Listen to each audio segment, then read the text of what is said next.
Utica shoppers who like to thrift vintage goods will now have a new venue to do so. The Utica Vintage Club opens this weekend. Teagan reports.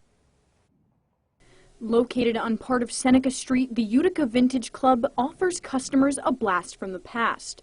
Owner Michael Parent has another store in Plattsburgh that opened in 2020. I was initially selling clothes online through platforms like Depop and eBay. Eventually I wanted to get into an actual retail store.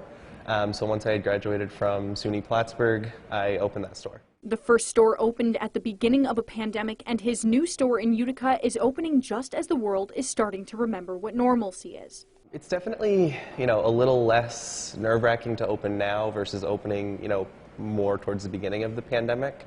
But with how unpredictable things have been, there is still, that thought in the back of your head that, if things get worse again, where do you go from there?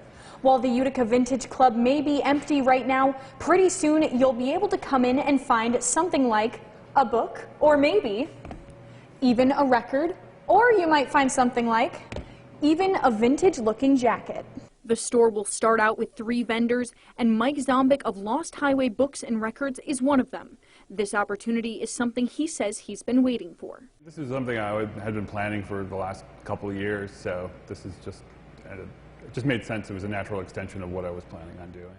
According to owner Michael Parent, this is not like other places you would go to find vintage items. It's a little bit different than a typical thrift store.